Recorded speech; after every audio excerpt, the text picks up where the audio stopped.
진행해주시고 오늘 한 10분 정도만 연장해서 진행하도록 하겠습니다. 네.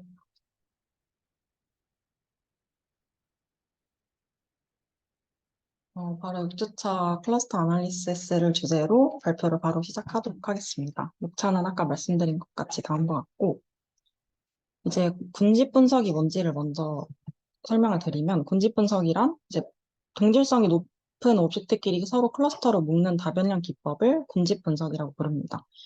그래서 일단 군집 분석을 해나가는 과정이 있어서 크게 두 가지 과정을 통해서 이루어지는데, 먼저 그 가까운 것을 어떻게 매저할 것인지 프록시미티 매저를 먼저 정의를 해주고 그 다음에 클러스터를 묶어나가는 그룹 빌딩 알고리즘을 선택해서 클러스터 아날리시스를 진행해 나가게 됩니다. 그래서 먼저 이 프록시미티, 오브젝트 간의 프록시미티를 어떻게 계산하는지에 대한 내용을 먼저 살펴볼 건데 이 프록시미티를 매저하는 할 때는 일반적으로 거리나 시밀러리티를 나타내는 디스턴스를 D로 정의를 하게 됩니다.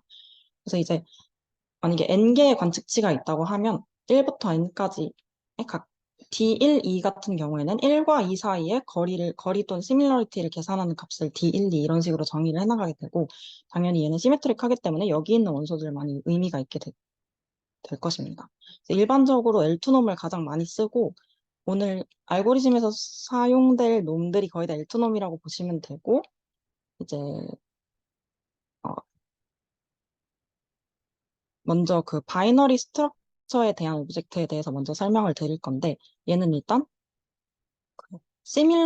디시밀러리티가 아니라 시밀러리티로 정의가 돼서 이 dij 값이 클수록 더 동질하게 나타내는 것으로 그 디스턴스 매트릭이 정의가 됩니다.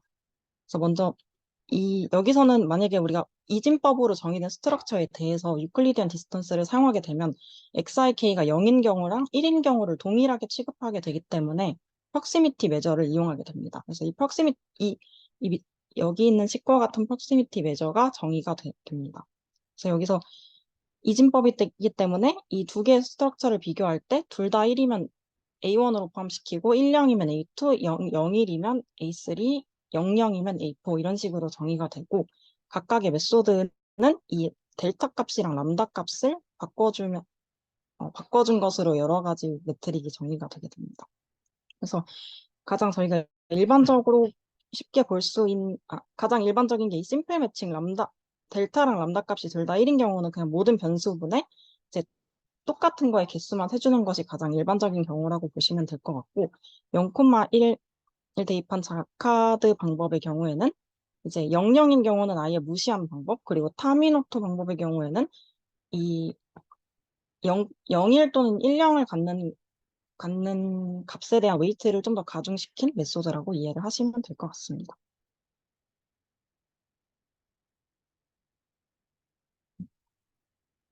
이제 저희가 오늘 일반적으로 살펴볼 방법은 저희가 대부분 보는 게 컨티뉴어스한 베리어블에 대한 거리 매저 방법인데 일단 일반적으로 LR 놈으로가 정의가 되는 디스턴스 매저를 가장 많이 사용을 하고 제너럴 L2 놈을 사용하는 경우도 있는데 만약에 저희가 어떤 데이터의 스케일을 약간 표준화를 시키고 싶다라고 하면은 이 A 자리에다가 그 분산값을 넣어줘서 표준화하는 제너럴 L2 놈을 사용하기도 한다고 합니다. 그리고 이 제너럴 L2 놈을 사용할 때 이 A 자리에 들어가는 매트릭스는 P 포지티브 데피니트 하는 행렬만 들어갈 수 있습니다. 그래서 이 example과 같은 경우에는 이제 L1 놈과 이 데이터 3개에 대한 디스턴스 매트릭스를 나타낸 것인데 저희가 오늘 가장 많이 사용하게 될 놈은 이 스퀘어드 L2 놈이니까 이와 같이 계산하는 방법을 많이 사용한다고 생각하시면 될 것 같습니다. 그리고 또 이 컨틴전시 테이블 카이에 대해서 각 행과 열은 이xi를 합한 거분의 xij의 컨디셔널 프리퀀시 디스트리뷰션이라고도 해석을 할 수가 있습니다.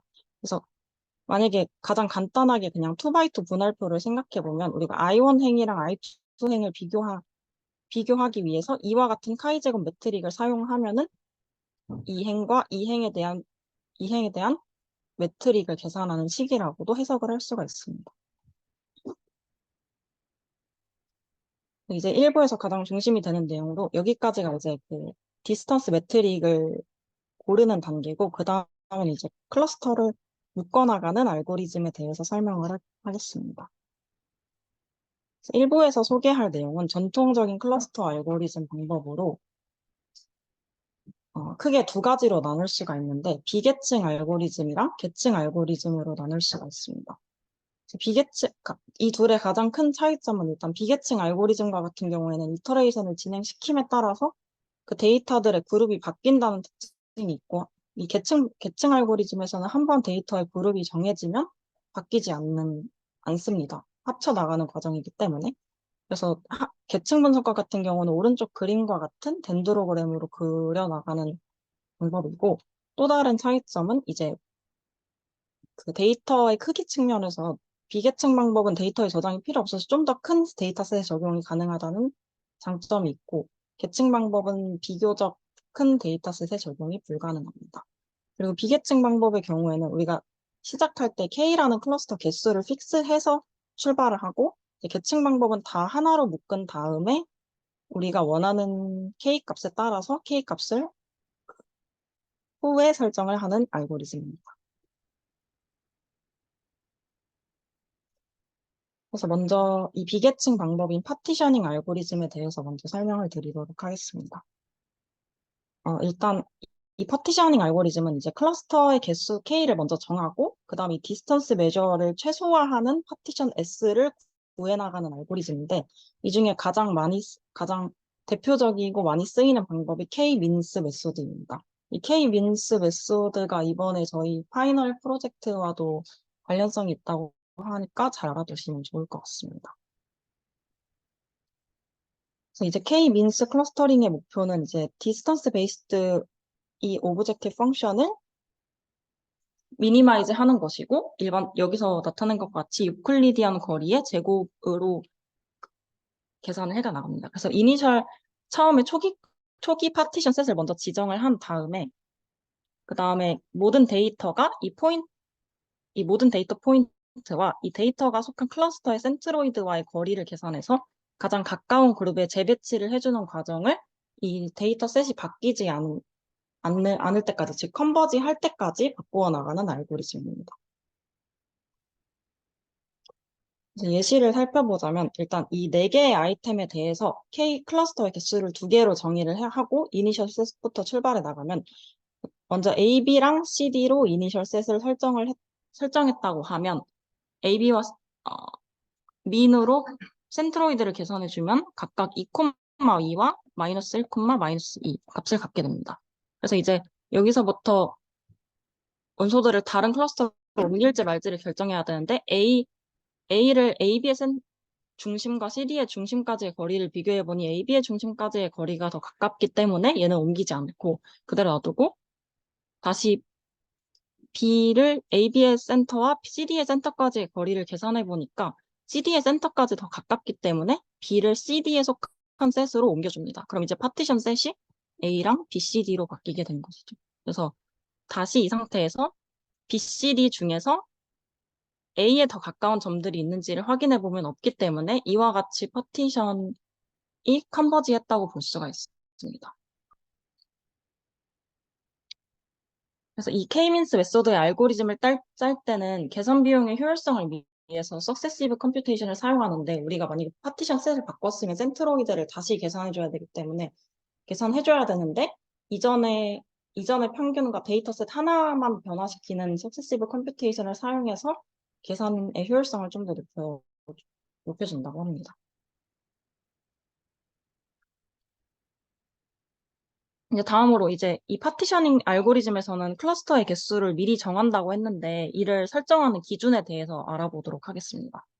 이제 먼저 얘는 예시 데이터 이제 22개를 왼쪽에 있는 그림은 K는 클러스터 4개를 기준으로 나누는 것이고 오른쪽에 있는 거는 클러스터의 개수를 5개로 해서 나누고 이제 각 센터들 간의 거리에 대한 매트릭스를 만든 것이 이 아래에 있는 그림입니다.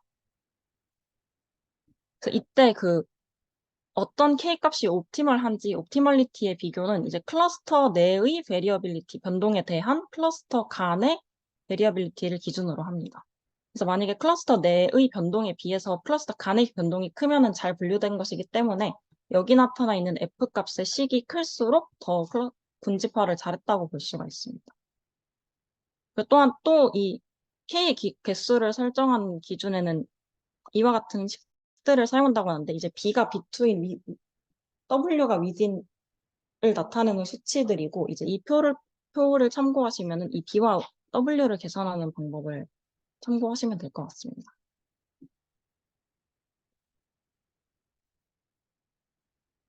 일단 K-means 메소드의 특징들에 대해 살펴보면 먼저 얘는 쉽고 빠르기 때문에 가장 많이 사용되고 이제 컴퓨테이셔널 코스트가 적기 때문에 큰 데이터셋에 대해서 적용할 수 있다는 장점이 가장 크다고 할 수 있습니다. 그리고 이제 디스턴스 매트릭을 정의하는 데 있어서 그 유동적으로 정의할 디스턴스 매트릭에 제한이 없어서 좀 더 다양하게 정의를 할 수가 있고 이니셜라이즈 하는 방법이 있어서 다양하다는 측면에서 장점이 있는데 반면 초기 값을 만약에 잘못 설정하거나 아니면 이상점에 민감하다는 단점이 있습니다. 그래서 만약에 초기 파티션 셋을 잘못 설정하게 되면 글로벌 미니멈에 도달하지 못하고 로컬 미니멈에서 셋이 컨버지하게 될 수 있다는 단점이 있습니다. 그래서 이제 이 방법을 보완하기 위한 보완했다고 볼 수 있는 방법들을 이제 소개를 할 건데 가장 먼저 K-means 플러스 메소드는 초기 값을 설정하는 방법에 있어서 K-means 알고리즘과의 차이가 있습니다. 얘는 먼저 센트로이드를 처음에 이니셜라이즈 하는 게 아니라 그냥 점 자체를 하나의 센트로이드로 지정을 해서 시작해서 이 점으로부터 가장 멀리 떨어져 있는 점들을 나머지 센트로이드로 출발을 해서 이니셜라이즈 하는 방법입니다. 이 그림에서 보시면 이 노란 점 하나를 정해주고 나머지 포인트들과의 거리를 계산해서 K 값이 3인 경우에는 가장 거리가 먼 얘네들을 초기 센트로이드로 설정을 해놓고 앞에와 같이 K-means 알고리즘을 통해서 업데이트해 나가는 방법입니다. 그 다음으로는 K-메도이즈 메소드랑 K-미디언 메소드에 대해서 설명드릴 텐데 둘 다 중간이라는 의미가 있는데 메도이즈 메소드는 아웃라이어에 민감하다는 단점을 보완하기 위한 방법인데 이제 가장 중간에 있는 포인트 자체 하나를 그 클러스터의 센트로이드로 지정하는 방법입니다. 이 방법과 같은 경우에는 컴퓨테이션 코스트가 매우 커진다는 단점이 있습니다.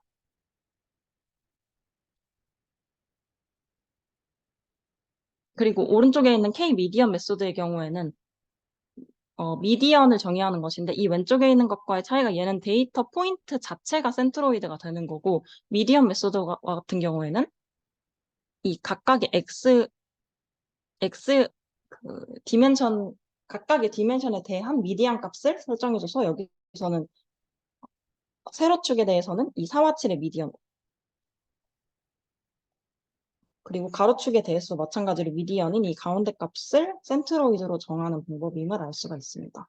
얘네 둘 다 마찬가지로 K 미디언이 이상치에 민감하다는 단점을 보완한 방법입니다.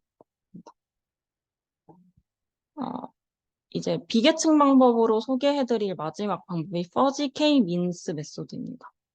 이제 얘는 어떤 데이터 포인트들이 클러스터 하나에 무조건 속하는 것이 아니라 어떤 클러스터에 속하는 것 자체를 확률화시켜서 웨이트를 주는 방법이 퍼지 K-means 메소드입니다.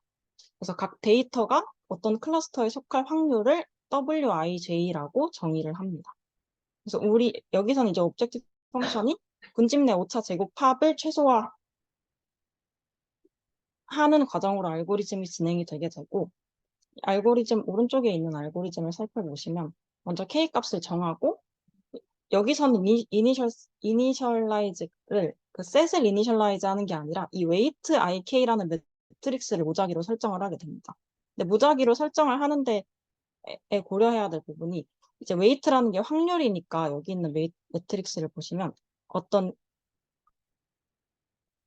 개체가 1부터 K까지의 클러스터에 속할 확률의 합은 1이 돼야 되기 때문에 이 로우 합은 1이 돼야 되고 이 컬럼들을 더해준 거는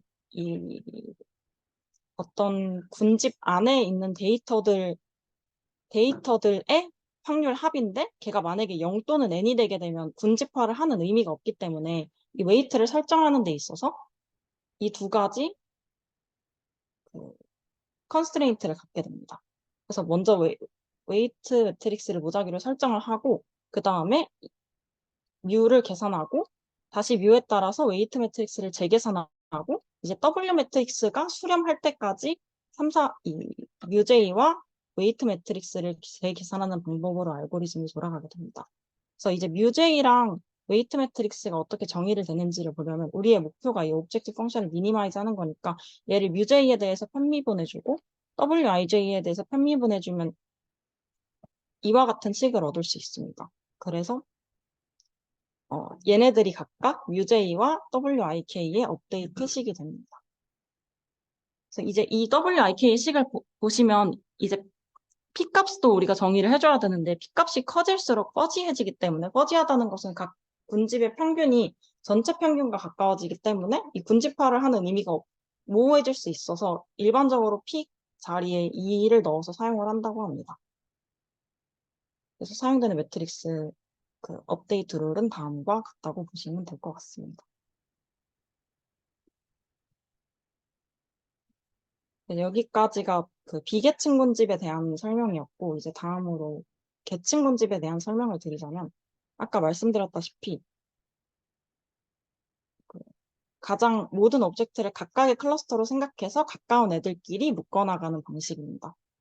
묶어나가는 방법을 이제 어글로머레이티브 알고리즘이라고 하는데 알고리즘부터 살펴보면 n개의 클러스터로 초기값을 설정을 하고 가장 가까운 2개의 클러스터로 병합을 하고 그 다음에 그에 따라서 다시 클러스터 간의 거리를 계산하는 매트릭스를 업데이트를 하고 이 과정을 반복해주는 알고리즘입니다. 그래서 이제 여기서 클러스터 간의 클러스터를 병합했을 때 거리를 계산하는 식이 다음과 같고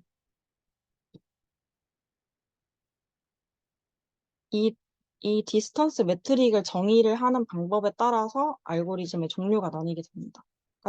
가장 흔하게 쓰이는 게 싱글 링키지랑 컴플릿 링키지로 먼저 싱글 링키지부터 설명을 드리면 이 델타 자리에 각각 2분의 1, 2분의 1, 0, 마이너스 1을 넣었을 때 값과 같고 즉 어떤 UVW라는 클러스터나 뭐 점을 합칠 때 거리를 계산할 때 UB와 W 간의 거리를 계산할 때 얘랑 얘의 거리와 얘랑 얘의 거리 중에서 최소값을 그 디스턴스로 취하는 방법입니다. 그래서 예시를 통해 알아보면 이 5개의 오브젝트에 대해서 먼저 각각의 포인트에 대해서 디스턴스를 계산한 매트릭스인데 가장 가까운 게 3과 5 오브젝트임을 확인할 수가 있습니다. 그래서 먼저 3과 5를 하나의 클러스터로 묶어주고 그 다음에 이 3과 5와 나머지 원소들의 거리를 계산해주면 여기서 이 매트릭을 써서 3과 1까지의 거리와 1과 3까지의 거리랑 1과 5까지의 거리 중에 미니멈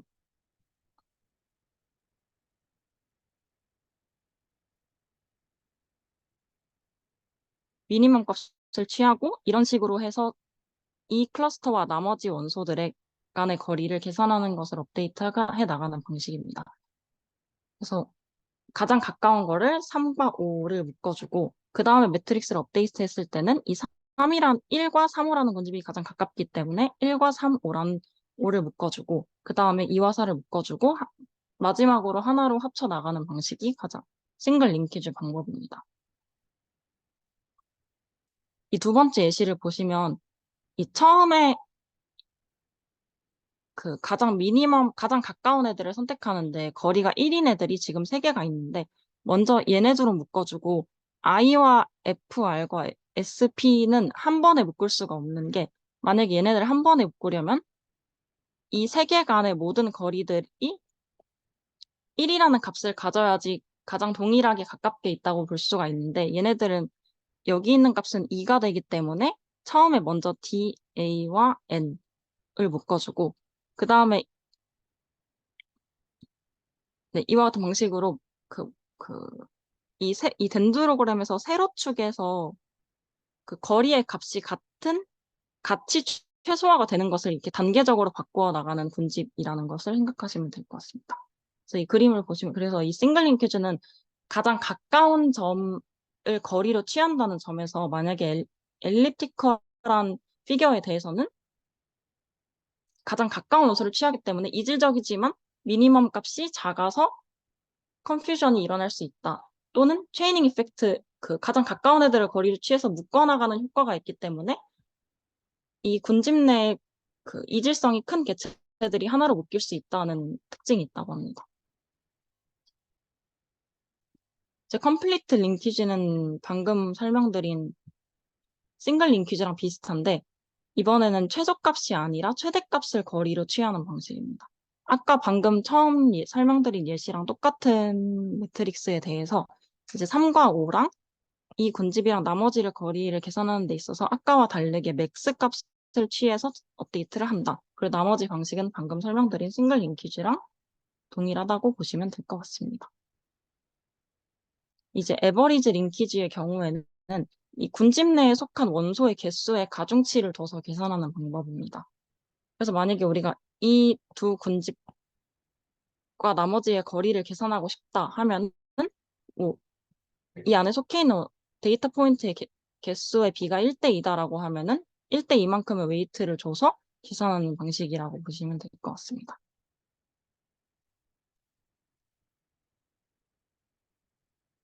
그리고 센트로이드 알고리즘과 같은 경우에는 방금 설명드린 에버리지와 개념이 같은데 이제 델타 3라는 코에피션트에 좀 더 웨이트를 가중시켜서 웨이티드 센터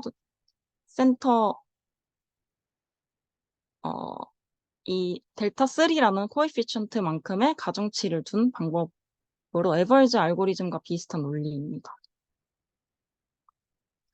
그리고 이제 이 내에서 마지막으로 설명드릴 알고리즘은 와드 알고리즘인데 얘는 이제 우리가 계층 군집에서 가까운 것끼리 묶어나가는 건데 우리의 가까운 것끼리 묶는 것보다 이제 클러스터를 키워 나가는 과정이 있어서 클러스터 내의 동질성을 최대한 유지시키는 데 초점을 맞춘 알고리즘입니다. 그래서 앞에서는 그 에버리지랑 센트로이드 알고리즘이 U랑 V의 값 원소의 개수에 웨이트를 줬다면 얘는 W까지 고려해서 델타 1, 2, 3이 각각 얘네들과 같은 값을 갖게 되고 이제 그룹 내 어떤 R이라는 그룹 내에 있는 이질성을 계산하는 식이 다음과 같고 직관적으로 보시면 만약에 우리가 매트릭을 유클리디안 놈이라고 적용을 했다 하면은 이 집단 내 이질성이 그냥 쉽게 말하면 분산이라고 생각을 하시면 됩니다. 그래서 이 델타 PQ라는 게 이 IR의 증가분이 가장 최소화가 되도록 업데이트를 해가는 나가는 방식입니다. 센트로이드 알고리즘과 같은 경우에는 그 기하학적 거리인 디스턴스 매트릭을 사용했다면 마드는 관성거리의 관점을 사용했다고 보시면 됩니다.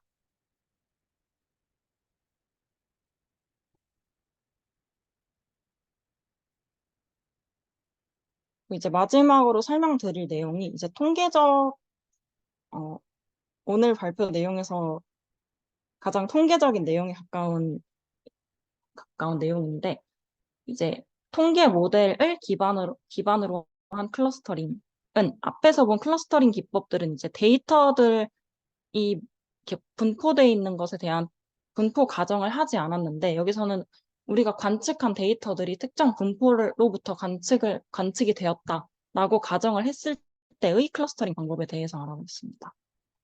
그래서 여기서 믹싱 디스트리뷰션의 개념이 나오기 때문에 먼저 그것에 대한 개념을 설명을 드리면 만약에 왼쪽에 있는 그림에서 이 빨간색 그래프를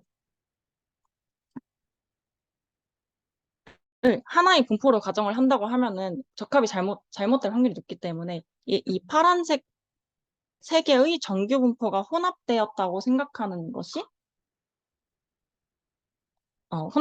혼합되었다고 보는 것이 더 적절할 것입니다. 그래서 여러 분포를 확률적으로 선형 결합하였다는 것이 믹싱 디스트리뷰션이고 여기서는 이제 각 데이터가 하나의 분포를 따르는 게 아니라 모수가 다른 여러 개의 분포를 따른다는 것을 의미합니다.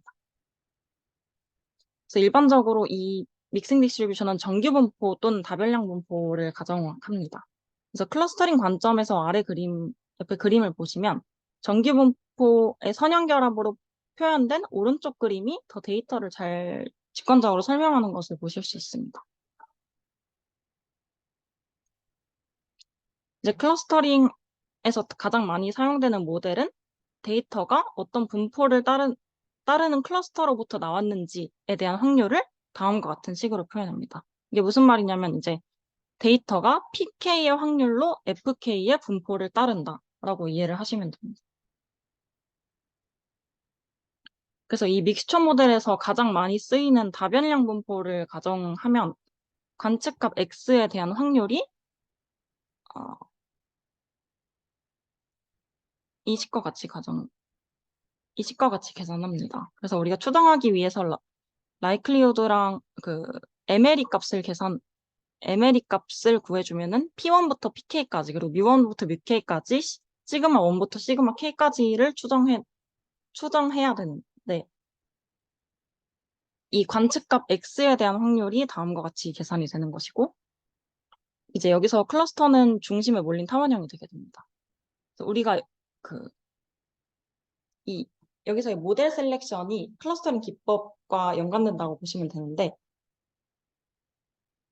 먼저 모델 셀렉션에 대해서 보시면 ARC와 BRC 모델에 대해 설명을 드릴 건데 이제 라이클리후드는 앞에서 말씀드린 것 같이 계산을 해주시면 되고 이제 이 파라미터의 개수를 살펴보면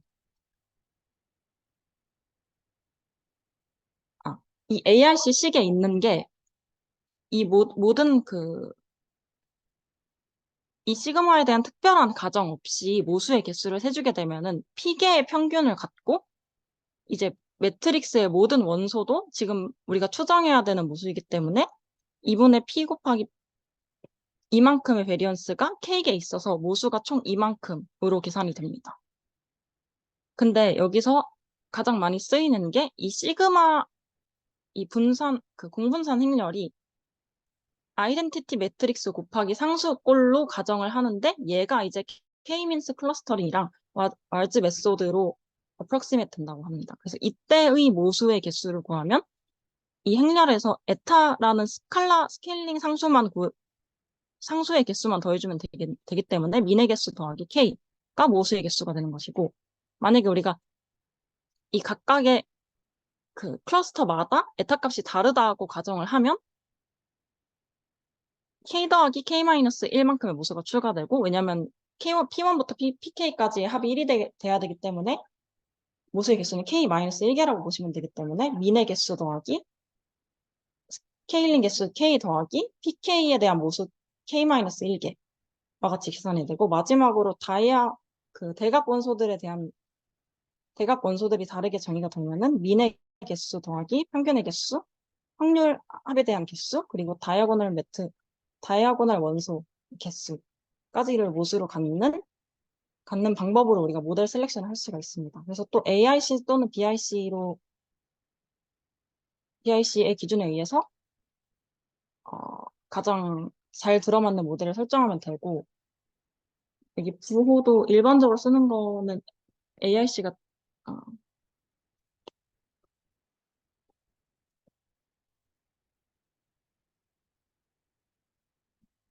이 식과 같이 생각을 해주시면 될 것 같고 이제 마지막 예시에서 보시면 얘는 이제 아이리스 데이터 P는 4를 갖는 아이리스 데이터에 대한 클러스터링을 한 결과입니다.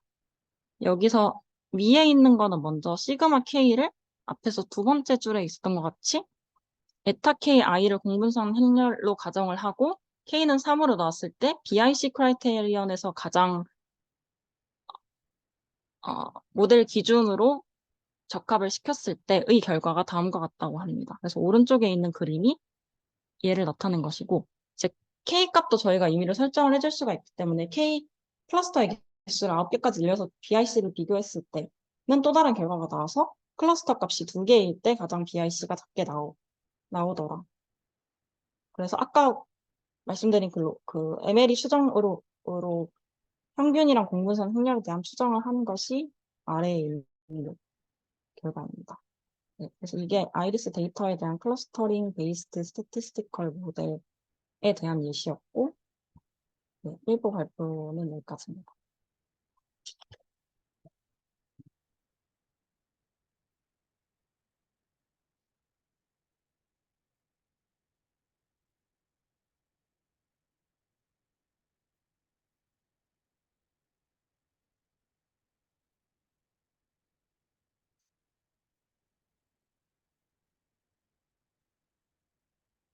네, 일부 발제 내용에 대해서 질문 있으실까요? 네, 없으시면은 7시 55분까지 휴식하고 2부 재개하도록 하겠습니다.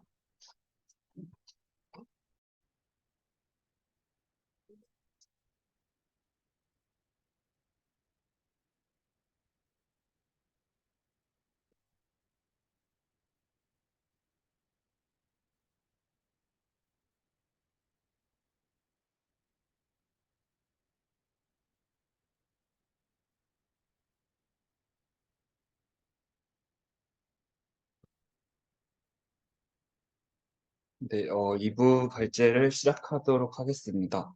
2부에서는 어댑티브 웨이트 클러스터링과 스펙트럴 클러스터링에 대해서 살펴보겠습니다. 먼저 기본적인 노테이션을 보면 주어진 데이터는 x1부터 xn까지이고 이 데이터의 차원은 p입니다. 그래서 xi랑 xj의 거리는 dxi, xj로 표현을 합니다. 그리고 가중칙률 W는 Wij로 이루어져 있는데 이 Wij는 바이너리한 값을 갖고 이 Wij가 1이라는 것은 Xi랑 Xj가 같은 군집에 속한다는 의미입니다. 그리고 Wij가 0이라는 것은 Xi와 Xj가 다른 군집에 속한다는 의미입니다. 그리고 CI는 고정된 i에 대해서 Wij가 양수인 j로 이루어진 클러스터를 나타냅니다. 그래서 X1부터 X4까지 데이터가 있다고 할 때 A 군집에 X1이랑 X4가 들어가고 B 군집에 X2가 X3가 들어간다고 하면 가중책렬은 다음과 같이 만들 수 있고 여기서 나온 뭐 C2 같은 경우에는 두 번째 행에서 이제 양수인 X2랑 X3로 이루어진 클러스터라고 볼 수 있습니다. 그래서 이제 AWC 알고리즘을 전반적으로 살펴보겠습니다. AWC 알고리즘은 순차적으로 Wij를 계속 계산을 하면서 클러스터링을 진행하는 알고리즘입니다. 그래서 처음에는 초기 값을 통해서 초기의 클러스터를 구성해주고 그 다음부터는 그 전 단계의 클러스터들 간의 테스트를 진행해서 W를 업데이트 해줍니다. 그래서 이 과정을 종료 시점 K까지 반복을 해주고 완성된 W를 통해서 클러스터링을 진행하게 됩니다. 그래서 먼저 각 단계의 기준치가 되는 반경을 정해줘야 되는데 이 반경은 이렇게 단계가 거듭될수록 h가 커지도록 반경이 커지도록 설정을 해줍니다. 그래서 여기 오른쪽 그림처럼 단계가 거듭될 때마다 반경이 늘어나서 그 가중치 업데이트되는 그 데이터들이 점점 많아지게 됩니다. 그리고 이때 이렇게 증가하는 것뿐만이 아니라 이 아래와 같은 조건도 만족하면서 설정을 해줘야 된다고 합니다. 그래서 이제 그러면 초기의 가중치를 어떻게 설정하는지 살펴보도록 하겠습니다. 맨 처음에는 각 포인트에서 n0개에 가까운 이웃들만 가중치를 부여하게 됩니다. 이때 n0는 데이터의 차원 p를 이용해서 EP 플러스 2로 나타낼 수가 있고 이걸 이제 수식적으로 나타내면 아래와 같이 표현을 할 수가 있습니다. 그래서 이제 그러면 K번째 단계에서는 어떤 식으로 업데이트가 이루어지는지 살펴보겠습니다. 이때는 이제 K-1번째 단계에서의 가중치 Wij 값을 이미 알고 있는 상태입니다. 그래서 이때 만약에 Wij가 1이라는 것은 Xi랑 Xj 사이의 거리가 HK-1보다 작다는 것을 의미합니다. 그래서 이제 K번째 단계에서의 업데이트는 Xi와 Xj 사이의 거리가 HK보다 작은 포인트들에 대해서만 이루어지게 됩니다. 그래서 이 그림과 같이 만약에 Xi랑 Xj 사이의 거리가 HK보다 크게 된다면 K 단계에서는 업데이트가 일어나지 않고 저희가 이 단계가 거듭될 때마다 이렇게 점점 커지게 되니까 이렇게 반경 안으로 들어오는 시점에서는 이 두 개의 값의 가중치를 업데이트하게 됩니다. 그래서 이제 노테이션이 나오는데 첫 번째로 나오는 노테이션은 이건데 이거는 중심이 xi인 구와 중심이 xj인 구의 교집합에 존재하는 데이터 개수입니다. 그래서 오른쪽 그림처럼 이게 xi고 이게 xj라고 한다면 두 구의 교집합에 4개가 존재하니까 4라고 표현을 할 수가 있습니다. 그리고 세 번째 노테이션은 중심이 xi이고 중심이 xj인 구의 합집합에 존재하는 데이터의 개수입니다. 그래서 이 그림에서는 총 이제 11개가 존재한다는 것을 알 수가 있습니다. 그래서 제일 중요한 노테이션은 사실 이 마지막 세타인데 이 세타는 두 구의 합집합에 존재하는 데이터의 개수분의 두 구의 교집합에 존재하는 데이터의 개수를 나타내는 값입니다. 그래서 이 앞서 구한 이 세타 값이랑 저희가 이제 이 q 값을 비교해가지고 두 군집 간의 갭이 얼마나 큰지 작은지를 판단하게 됩니다.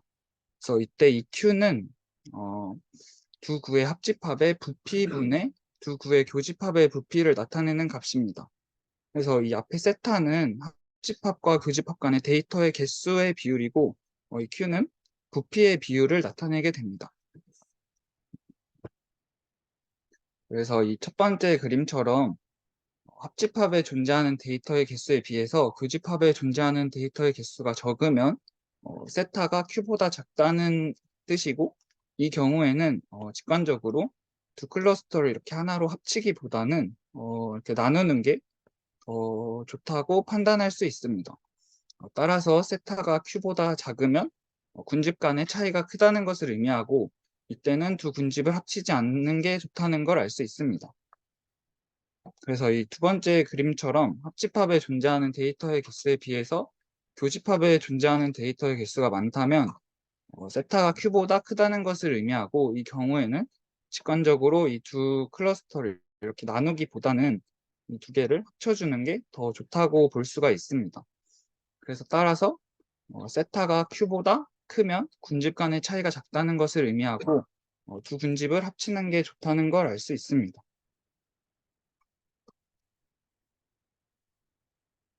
네, 그래서 이제 이러한 사실을 바탕으로 검정 통계량 T를 만들 수가 있는데 여기서 첫 번째는 i랑 j의 합집합에 존재하는 데이터의 개수를 나타내고 두 번째 나오는 KL은 쿨백 라이블러 다이버전시인데 이거는 주로 두 분포 간의 차이를 볼 때 사용한다고 합니다. 그래서 식은 아래와 같고 이 검정 통계량에서는 그냥 이 세타랑 Q의 차이가 클수록 큰 값을 준다로 해석하면 될 것 같습니다. 그리고 이 마지막이 이제 중요한데 이 마지막이 의미하는 건 뭐냐면 만약에 이 세타가 q보다 작거나 같으면 1의 값을 주고 세타가 q보다 크면 마이너스 1의 값을 줍니다. 그래서 이 마지막을 통해서 이 t 값의 부호가 결정된다는 것을 알 수가 있습니다. 그래서 세타가 q보다 작다는 건 앞서 봤듯이 이런 식으로 되어 있다는 것이고 두 군집 간의 차이가 큰 상황이기 때문에 군집을 합치지 않는 것이 이상적입니다. 그렇기 때문에 이때는 wij를 0으로 업데이트되는 방향으로 진행되면 좋습니다. 근데 이제 세타가 만약에 q보다 크면 아래와 같이 두 군집 간의 차이가 작은 상황이기 때문에 군집을 합치는 것이 이상적입니다. 따라서 wij를 1로 업데이트하는 방향으로 진행되면 좋습니다. 그래서 정리를 해보면 이 t값이 크면 wij를 0으로 그다음에 t값이 작으면 wij를 이제 1로 업데이트 되도록 하면 이제 이상적이라고 생각할 수 있습니다. 그래서 이제 방금 봤던 그 검정 통계량 t값이 특정 람다 값보다 크게 되면 이 wij가 0이 되고 이 t값이 특정 람다보다 작게 되면 이 wij가 1로 업데이트가 됩니다. 따라서 이제 앞서 봤던 것처럼 군집 간의 차이를 잘 반영해서 이 wij가 업데이트 되는 것을 확인할 수가 있습니다. 그래서 이제 중요한 문제가 이 람다가 저희가 설정을 해줘야 되는데 어떻게 설정을 해주냐가 클러스터링에 큰 영향을 끼치게 됩니다. 그래서 람다가 만약에 크면 이제 통합된 군집이 나오게 되고 람다가 작으면 이제 개별적인 군집이 많이 생성이 되게 됩니다. 그래서 이 알고리즘에서는 람다를 휴리스틱하게 선택을 해주게 됩니다.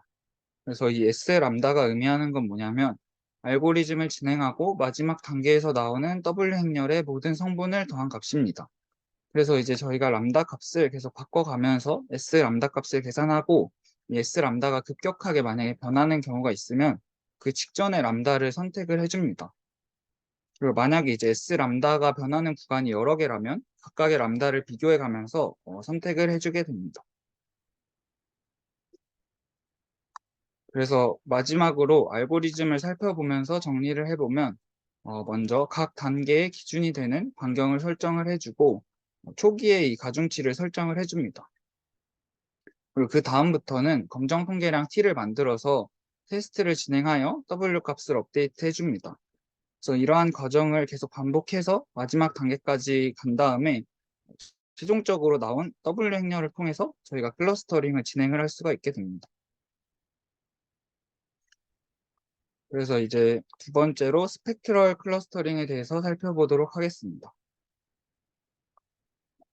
이 스펙트럴 클러스터링은 그래프를 기반으로 하는 알고리즘이기 때문에 그래프와 관련된 기본적인 노테이션을 먼저 확인해 보겠습니다. 그래서 이 첫 번째 그래프가 가장 기본적인 형태의 그래프고 1번, 2번, 3번, 4번과 같은 것들을 벌텍스 또는 노드라고 표현을 합니다. 그리고 이제 두 벌텍스 간에 연결해주는 이 선을 엣지라고 표현을 합니다.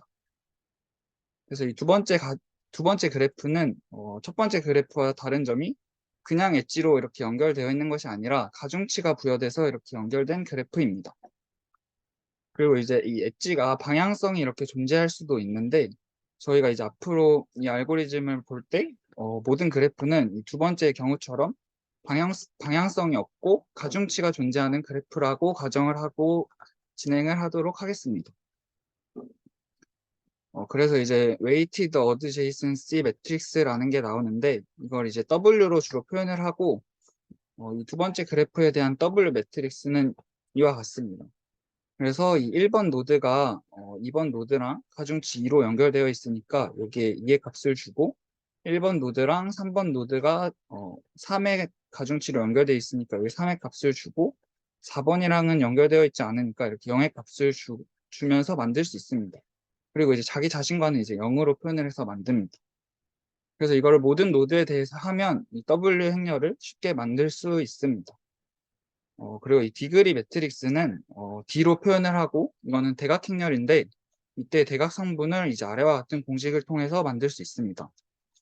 그래서 보면 이 W 행렬의 첫 번째 행의 총합은 5가 나오고 두 번째 행의 총합은 6, 세 번째 행의 총합은 12, 네 번째 행의 총합은 5여서 각각의 이 값들을 대각 성분으로 해서 이 디그리 매트릭스를 만들어 줄 수 있습니다.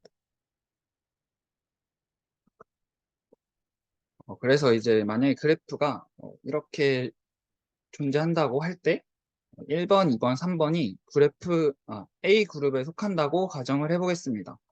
그래서 이때 이 전체의 이 벌텍스의 집합에서 A 집합을 뺀 것을 저희가 이제 A 바로 정의를 하게 됩니다. 그래서 이 예시에서 보면 이 4번이 A 바라는 것을 알 수 있습니다. 그래서 이 A 바는 A의 평균이 아니라 A의 여집합으로 생각하시면 됩니다. 그리고 이제 이 인디케이터 벡터는 fi들로 이루어져 있는데 이때 fi는 i번째 노드가 A 그룹에 속하면 fi는 1을 주고 아니면 fi는 0을 줍니다. 그래서 이 예시에서는 1, 2, 3번이 A에 속하니까 F1, F2, F3는 1의 값을 갖고 F4는 0의 값을 갖습니다. 그리고 이 WAB 같은 경우에는 A 그룹과 B 그룹 간에 연결되어 있는 엣지에 존재하는 가중치들을 다 더한 값입니다. 그래서 이제 이러한 그래프가 있고 1, 2, 3번은 A 그룹, 4, 5번은 B 그룹에 속한다고 하면 두 그룹 간에 연결된 엣지가 이거 두 개가 있으니까 이때 각각의 가중치들을 다 더해서 구할 수 있습니다. 그래서 이 예시에서는 4라는 것을 알 수가 있습니다. 그리고 이제 이 A의 절대값 같이 생긴 이거는 A 그룹 안에 속하는 벌텍스의 개수를 나타냅니다. 그래서 이 예시에서는 3개 있으니까 3개로 표현을 할 수가 있고 이 볼 A 같은 경우에는 A 그룹에 속하는 노드들의 디그리의 합으로 표현을 할 수가 있습니다. 그래서 이제 기본적인 노테이션은 받고 이제 본격적으로 스펙트럴 클러스터링에 대해서 살펴보겠습니다. 저희한테 이 데이터 x1부터 xn까지가 주어졌을 때 xi와 xj 간의 유사도를 나타내는 sij 또는 거리를 나타내는 dij를 활용해서 시밀러리티 그래프를 생성할 수 있습니다. 그래서 저희가 이제 주어진 데이터를 어떻게 그래프로 만드는지 세 가지 방법을 알아보도록 하겠습니다. 그래서 첫 번째는 더 입실론 네이버후드 그래프인데 이 경우에는 데이터 간의 거리가 입실론보다 작은 경우에 이제 두 노드를 엣지로 연결시켜 줍니다. 그래서 일반적으로 이 방법으로 만들어진 그래프는 unweighted 그래프로 만들어지게 됩니다. 두 번째 방법은 k nearest neighbor 그래프인데 이거는 vj가 vi의 k번째에 가까운 노드에 속하게 되면 이제 두 노드를 연결을 해주게 됩니다. 그리고 이제 연결한 후에 그 노드들 간의 유사도에 따라서 엣지의 가중치를 부여하게 됩니다. 이 세 번째가 더 fully connected 그래프인데 사실 이 방법이 제일 중요하다고 볼 수 있습니다. 왜냐하면 데이터가 RN상에 존재할 때 이 방법을 제일 많이 사용한다고 합니다. 그래서 이거는 데이터가 있을 때 양의 유사도를 가진 데이터는 이제 서로 연결을 해주고 연결을 해주는데 이때 유사도를 가우시안 함수를 이용해서 구하게 됩니다. 그래서 가우시안 함수의 식은 다음과 같고 이때 연결이 된 다음에 그 엣지에 Sij를 가중치로 부여하게 됩니다. 그래서 예시를 보면 저희한테 이 x1이랑 x2가 있다고 할 때 방금 봤던 가우시안 함수를 이용해서 이 유사도를 만들어낼 수 있습니다. 그래서 만약 이 유사도가 0보다 크면 1번과 2번 노드를 이렇게 연결을 해줄 수가 있고 그때 이 유사도를 가중치로 부여할 수 있습니다. 만약에 이게 0보다 작으면 연결을 하지 않으면 됩니다.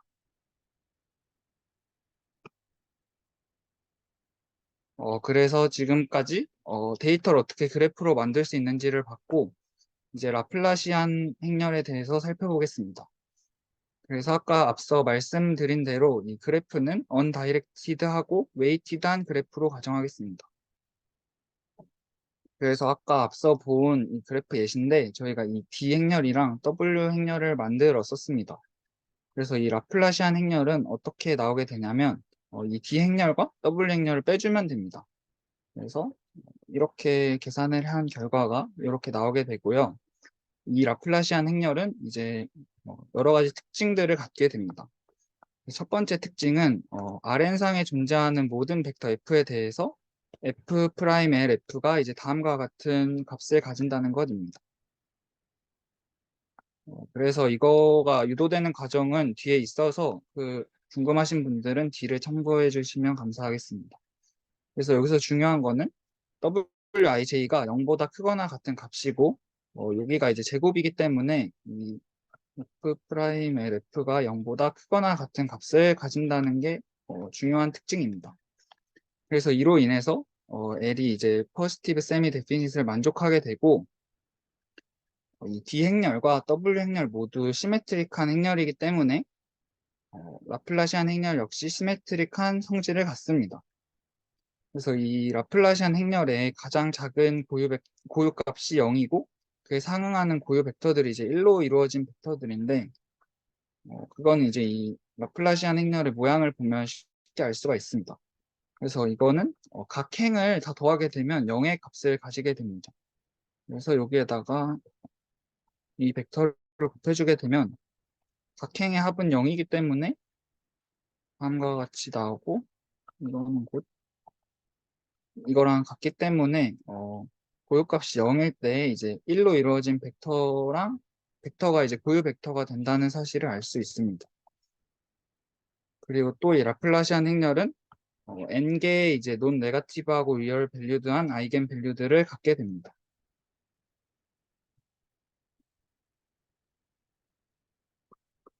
그래서 알고리즘을 한번 살펴보면 먼저 일단 저희가 K개로 이제 데이터를 나누게 되잖아요. 근데 이 K 값을 정하는 방법이 있는데 그거는 나중에 소개할 예정이어서 지금 이제 K를 그냥 저희가 임의로 정한다고 하고 알고리즘을 살펴보겠습니다. 그래서 이 K를 4라고 가정을 하고 한번 해보겠습니다. 그래서 먼저 주어진 데이터를 아까 앞서 봤던 방법을 이용해서 그래프로 바꿔주게 됩니다. 그래서 이제 그 그래프를 통해서 저희가 라플라시안 행렬을 만들 수가 있으니까 라플라시안 행렬을 만들어줍니다. 그래서 이제 그 라플라시안 행렬에서 고유값이 이제 작은 순서대로 저희는 K는 4로 가정했으니까 고유값이 작은 순서대로 이렇게 있으면 이거에 상응하는 고유 벡터들을 뽑아줍니다. 그래서 그거의 고유 벡터들을 뽑아줘서 이렇게 열로 놓은 새로운 행렬을 만들게 됩니다. 그래서 이제 이 다음에 어떻게 하냐면 이 행렬이 그러면 n 바이 4 이렇게 되는데 이때 이 행들을 각각 묶어주게 됩니다. 그래서 이렇게 행들을 묶어주면 총 n개 행이 나오는데 이 n개 행을 아까 일부에서 민주님이 설명해 주신 K-민즈 알고리즘을 써서 클러스터링을 해줍니다. 이제 그래서 그 n개 행을 클러스터링을 해주면 그게 저희가 원하는 데이터를 이제 클러스터링을 하는 것과 같은 결과를 이제 갖게 됩니다. 그래서 이 알고리즘을 보면 왜 갑자기 라플라시안 행렬이 나오고 라플라시안 행렬 고유 벡터를 이용해서 왜 K-민즈를 쓰는지 직관적으로 알기가 어려운데 그래서 이제 그거가 왜 그렇게 되는지를 한번 살펴보겠습니다. 그래서 저희는 이제 데이터가 주어지면 그래프로 바꾸게 되고 이제 그 어떻게 하면 그 그래프를 잘 나눌 수 있는지에 대해서 생각을 해야 합니다.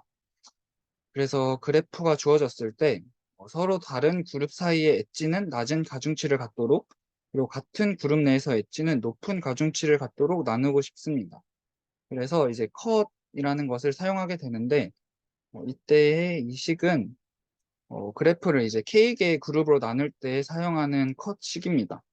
저희는 이제 편의상 K는 2라고 가정을 하고 그래프를 두 개로 나눌 때를 살펴보겠습니다.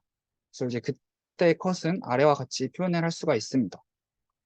그래서 여기서 나오는 W는 아까 앞서서 설명했던 그 A랑 B 그룹이 있으면 그 두 그룹 간에 연결된 엣지에 존재하는 가중치들의 총합을 나타내는 값입니다.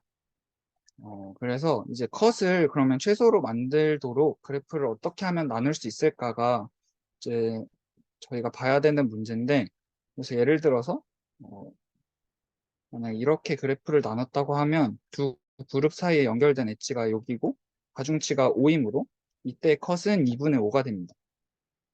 만약에 이제 이런 식으로 그래프를 나눴다고 하면 두 그룹 사이에 연결된 엣지가 이렇게 두 개 있고 가중치가 3, 4이니까 컷은 2분의 7이 되게 됩니다.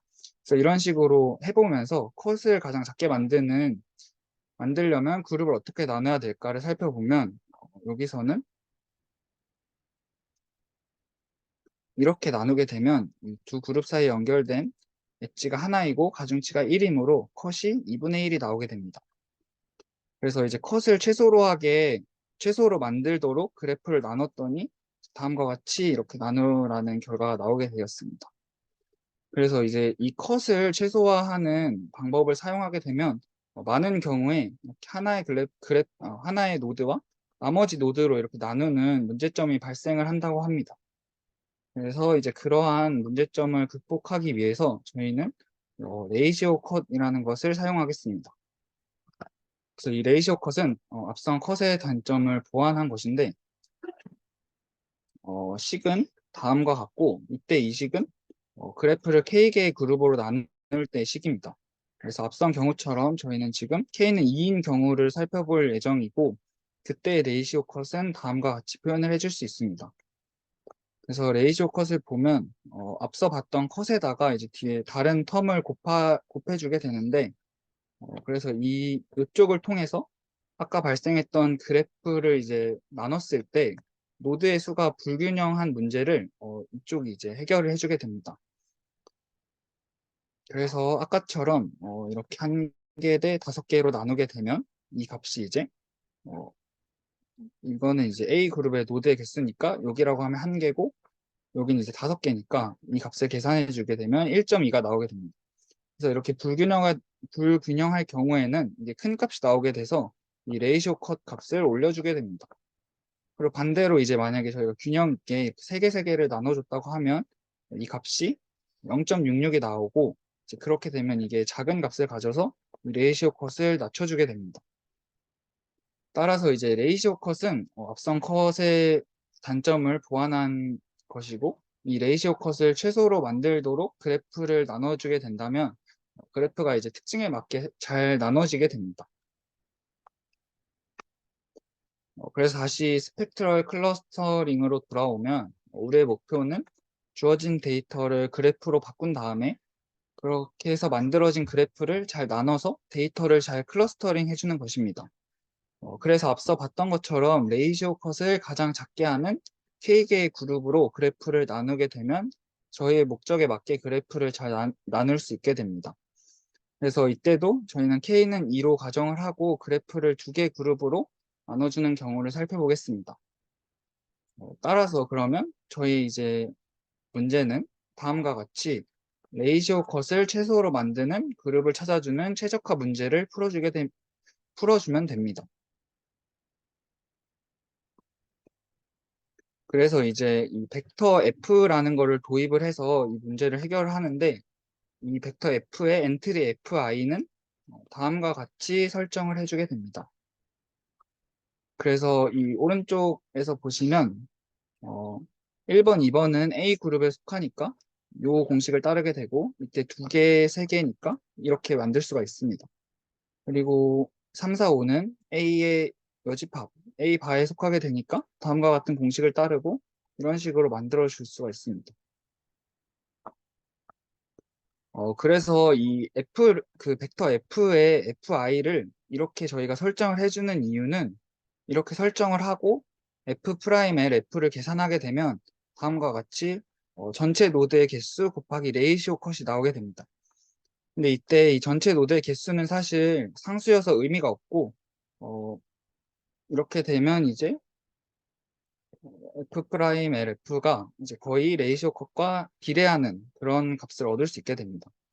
그래서 이제 저희의 목적은 아까 이 레이시오 컷을 최소로 하는 최적화 문제를 푸는 거였는데 이 Fi를 다음과 같이 설정을 해주면 레이시오 컷 대신에 이 F'L를 최소화시키는 최적화 문제로 바꿔줄 수가 있습니다. 대신에 이제 이 F가 모든 F에 대해 그런 게 아니라 이렇게 설정을 해줬을 때만 레이시오 컷과 같은 것, 비례하는 것이기 때문에 제약 조건으로 이 Fi의 특징들을 저희가 넣어줘야 됩니다. 그래서 그때 이 Fi들의 총합은 0이 되고 F의 L2 놈은 N이 됩니다. 그래서 이제 이것들을 제약 조건을 넣어줘서 최적화 문제를 바꿔줄 수 있습니다. 그래서 앞서 설명한 대로 레이시오 컷을 레이시오 컷을 최소로 만든 이 최적화 문제가 결국 F'L을 최소화시키는 최적화 문제로 저희가 이제 바꿔줄 수가 있습니다. 그래서 이거 두 개는 이제 같은 문제이고 그래서 이제 이 문제를 풀면 되는데 이때 저희가 이 앞서서 F를 디스크리트하게 설정을 해줬잖아요. 이렇게 되면 이 최적화 문제를 풀기가 어렵다고 합니다. 그래서 이 문제를 해결하기 위해서 이 F를 컨티뉴어스하게 바꿔줘서 이 최적화식을 릴렉세이션을 시켜줘서 새로운 최적화 문제를 만들어야 됩니다. 그래서 이제 릴렉세이션을 시켜줘서 새로운 최적화 문제를 만들면 이거는 이제 레일리 리치 디어럼을 사용하면 풀 수 있습니다. 그래서 그거에 대해서 궁금하신 분들은 추가로 찾아보시면 좋을 것 같습니다. 그래서 어쨌든 이거를 이용해서 이 최적화 문제를 풀 수가 있어서 그렇게 풀었을 때 나오는 최적해는 벡터 F가 나오게 되고 이때 F는 앞서 봤던 라플라시안 행렬의 두 번째로 작은 고유값에 대응하는 고유 벡터가 나오게 됩니다. 그래서 예를 들어서 이렇게 나왔다고 가정해 보겠습니다. 그러면 이제 이 최적해는 저희가 원래 목표했던 이 위의 최적화 문제에서의 최적해가 아니라 이거를 릴렉세이션 시켜줘서 그 아래 최적화 문제의 최적해가 됩니다. 그래서 그렇기 때문에 저희가 원하는 건 이 위쪽의 최적해이기 때문에 이거를 다시 디스크리트하게 만들어줘야 합니다. 그래서 이 최적해를 디스크리트하게 만들어줘야 하는데 그럴 때 쓰는 가장 쉬운 방법이 이 F 벡터의 성분들의 그 부호를 관찰하는 것이라고 합니다. 그래서 이 경우에는 첫 번째 번째는 플러스고 두 번째는 플러스, 세 번째 마이너스, 네 번째 마이너스이니까 그러면 이제 첫 번째랑 두 번째를 같은 그룹에 넣어주고 세 번째랑 네 번째를 같은 그룹으로 넣어주는 방식으로 이 디스크릿하게 만들어줄 수 있다고 합니다. 그래서 이제 그게 저희가 원했던 그 위쪽 최적화 문제 해가 되고 그래서 이러한 결과로 클러스터링을 진행하게 되면 됩니다. 근데 이제 이게 K가 2가 아니라 더 커지게 되면 부호로 이제 그룹을 나눌 수가 없잖아요. 그래서 그러면 K가 2보다 클 때는 어떤 식으로 되는지 간략하게 보도록 하겠습니다. 그래서 이때에도 앞서서 저희가 이 F를 이렇게 설정을 해준 이유가 결국엔 이 F'L랑 레이쇼 컷을 이렇게 비례하게 만들어서 최적화 문제를 바꾸려고 한 것인데 여기서는 또 똑같이 이제 H라는 거를 여기서는 사용합니다. 그래서 H 행렬을 사용을 하는데 이때 H 행렬의 성분들은 다음과 같도록 설정을 해줍니다. 그래서 여기서도 이렇게 설정을 해주는 이유가 이렇게 해주면 H'L H 행렬의 대각합이 레이시오 컷과 같게 나오기 때문입니다. 그래서 앞서 봤던 것처럼 이 레이시오 컷을 최소로 만들어주는 최적화 문제를 저희는 이제 H'LH 행렬의 대각합을 최소로 만들어주는 문제로 바꿀 수 있습니다. 그래서 이때도 역시 모든 H에 대해서 이게 만족하는 게 아니라 이러한 조건이 있어야 만족하니까 이제 그거를 제약 조건으로 넣어줘야 같은 최적화 문제로 만들 수가 있습니다. 그래서 이것도 앞서 봤던 것처럼 이 레이시오 컷을 최소로 만드는 최적화 문제가 이 아래에 H'LH 행렬의 대각합을 최소로 만들어주는 최적화 문제로 바뀌게 되었습니다. 그래서 이때에도 앞서 발생했던 문제가 또 발생하는데 이게 디스크리트하기 때문에 저희가 이 최적화 문제를 쉽게 구할 수가 없게 됩니다. 그래서 똑같이 여기서도 릴렉세이션을 시켜줘서 다른 최적화 문제를 만들게 됩니다. 그래서 릴렉세이션을 시켜주면 이렇게 최적화 문제를 바꿀 수 있게 되고 이때에도 레일리 리츠 띠어럼을 사용하면 해를 구할 수가 있게 됩니다. 그래서 이 레일리 리츠 띠어럼을 사용해서 해를 구하게 되면 H 행렬이 이제 최적해로 나오게 되는데 이때 이 H 행렬은 라플라시안 행렬의 K개의 고유값에 대응하는 고유 벡터 K가 열로 이루어진 행렬로 나타나게 됩니다. 그래서 그러면 앞서서 봤던 것처럼 이 최적해는 저희가 원하는 파란색의 해가 아니라 초록색의 해이기 때문에 이거를 다시 디스크릿하게 만들어서 이 파란색의 해로 만들어줘야 합니다. 그래서 그럴 때 아까는 부호를 봤는데 여기서는 이제 또 가장 많이 쓰고 쉬운 방법이 이거를 이제 행들끼리 묶어줘가지고 여기도 이제 n개의 행이 있고 k개 이렇게 n 곱하기 k n 바이 k 행렬인데 이 행들끼리 묶어줘서 이 n개 행에 대해서 k 민지 알고리즘을 써서 클러스터링을 해준다고 합니다. 그렇게 해서 나온 클러스터링의 결과가 이 파란색 최적화 문제의 해가 된다고 합니다. 그래서 아까 알고리즘에서 갑자기 이제 라플라시안 행렬이 나오고 거기서 이제 저희가 K개의 고유 벡터를 뽑아서 이렇게 행끼리 묶어서 K 민즈 알고리즘을 써줬는데 결국 그렇게 했던 이유가 이 레이시오 컷 우리가 주어진 데이터를 그래프로 바꿔서 그거를 이제 잘 나누기 위해서 이 레이시오 컷을 최소로 만들기 위한 최적화 문제를 풀었을 때 최적해가 그렇게 나오기 때문에 저희가 앞서 알고리즘에서 이런 것들을 사용했다는 것을 알 수가 있게 됩니다. 그래서 이제 여기서도 K를 저희 마음대로 하는 게 아니라 정할 수가 있는데 이때는 아이겐 갭 휴리스틱 방법을 사용한다고 합니다. 그래서 이거는 되게 간단한 방법인데 라플라시안 행렬의 고유값을 구해가지고 이렇게 쫙 표시를 한 다음에 갑자기 이제 고유값이 좀 튀는 부분이 있으면 요 예시 같은 경우에는 4에서 5에서 갑자기 이게 튀니까 이렇게 잘라줘서 K를 4로 설정을 해준다고 합니다. 그래서 이 방법을 쓰면 이렇게 좀 잘 나눠져 있을 때는 잘 적용이 되는데 이런 식으로 나타나 있을 때는 뭔가 기준이 애매하기 때문에 잘 K를 정할 수 없다고 합니다. 그래서 어쨌든 이런 식으로 좀 어림잡아서 K를 결정을 해줘서 알고리즘을 진행하게 됩니다. 그래서 마지막으로 이 스펙트럴 클러스터링에 대해서 한번 정리를 해보면 먼저 주어진 데이터를 그래프로 저희가 만들어주고 이제 그 그래프에서 라플라시안 행렬을 만듭니다. 그래서 그 라플라시안 행렬의 고유값을 관찰해서 어디서 이제 튀어오르는지 봐서 K를 정하게 됩니다. 그래서 K를 정하면 이 라플라시안 행렬에서 K개의 고유 벡터를 뽑아주고 이때 작은 순서대로 뽑아주게 됩니다. 그래서 뽑아서 그 고유 벡터들을 이제 열로 이렇게 놓은 새로운 행렬을 만듭니다. 그리고 이제 이 행렬을 만들었을 때 이러면 이제 n by k 행렬이 나오게 되는데 이때 이제 행들끼리 묶어가지고 총 n개의 행에 대해서 k-민지 알고리즘을 적용을 해줍니다.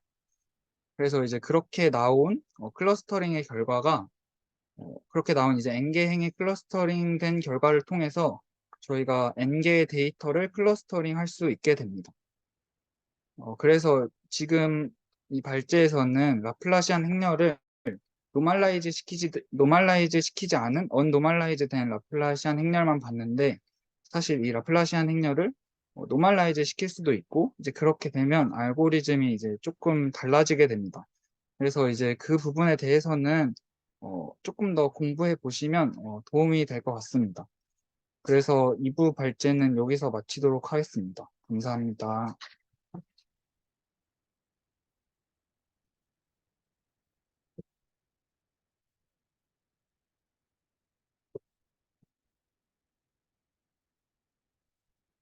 네, 오늘 발제 잘 준비해 주셔서 감사하고요. 그 1, 2부 발제하신 발표자분들 두 분 다 그 발표하실 때 쓰셨던 필기 되어 있는 파일 합치셔가지고 카톡방에 한 번 더 공유해 주시면 좋을 것 같아요. 네, 그럼 1, 2부 발표에 대해서 혹시 질문 있으실까요?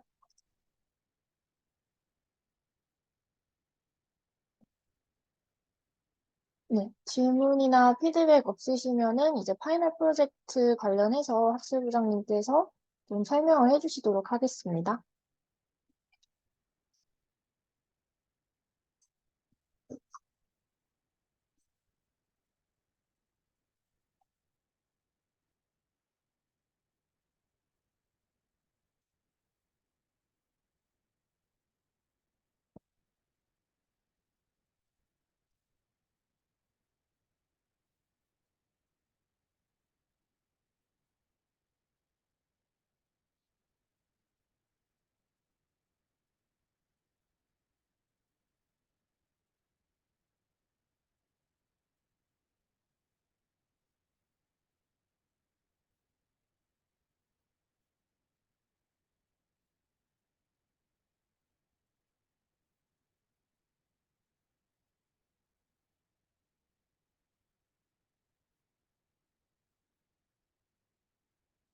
네, 그 조금만 먼저 파이널 프로젝트 관련해서 말씀드리기 전에 내용, 발제 내용에 대한 조금의 피드백 겸 보충을 해드릴 건데, 뭐 제가 자세하게 내용을 알려드릴 거는 사실 조금 지금 그걸 준비하기엔 좀 시간이 즉흥해서 하기엔 좀 부족할 것 같고요. 좀 대충 그림이랑 뭐 쓰이는 용도 뭐 이런 거에 대해서 조금 말씀을 드리려고 하는데, 아까 그 민주님께서 일부 발제하실 때 이렇게 그 분포를 가정해서 이렇게 그 클러스터링 하는 기법이 있다고 했는데, 아까 뭐 이런 그림을 보셨잖아요. 아까 그 여러 가지 이제 그 뭐 분포의 믹스처를 고려해서 그 다음에 그에 맞춰서 이제 뭐 어떤 분포에서 왔는지 그걸 이제 추정해서 그에 맞게 이제 클러스터링을 한다 이렇게 돼 있는데, 그게 사실 이 용어가 설명이 안 되는데 여러분들도 많이 들으셨겠지만 가우시안 믹스처 모델이라고 GNM이라고 이제 많이 좀 유명한 거고, 사실 이거는 클러스터링 외에도 사실 쓰임새가 많아요. 그러니까 클러스터링이 사실 어떻게 보면 이제 클래시피케이션하고도 좀 비슷한 느낌이거든요. 물론 클러스터링이라고만 하면은 그거는 비지도 학습이고, 클래시피케이션이라고 하면 그거는 지도 학습이지만, 그냥 우리가 클러스터링을 어떤 딱 정해진 클래스로 이제 묶는다고 하면 그 관점에서 보면 그렇게 하면 이제 클래시피케이션이 되니까 이 GMM도 마찬가지로 이제 분류에도 쓰이고 이렇게 클러스터링에도 쓰이는 개념인데, 그러니까 이제 식은 이렇게 되거든요. 그 여러 가지 가우시안 분포들의 이제 선형 결합인데 각각의 이제 웨이트를 둬서 그게 이제 그 K번째 가우시안 분포에서 왔다는 확률 파이 K를 해서 이렇게 더하면은 이게 결국에 이제 X에 대해서 이제 적분을 해주면 이게 1이 되니까 이런 식으로 이제 그 파이 K라는 그 각 확률 가중치를 둬서 이제 결합을 해주면 이게 이제 밸리드한 이게 분포가 되거든요. 대신에 이제 파이 K들은 이제 각각의 값이 0과 1 사이고 다 합쳤을 때 1이 되는 그런 조건이 있겠죠.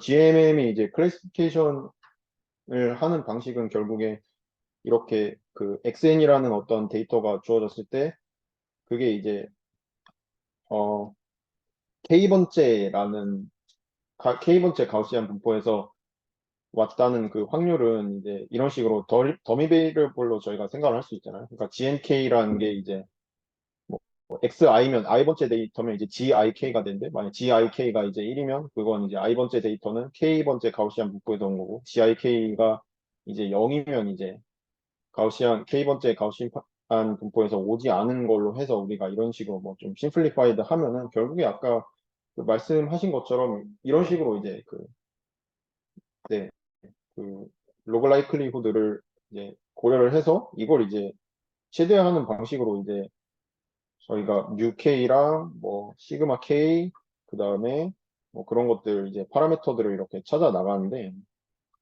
이게 이제 근데 어려워요.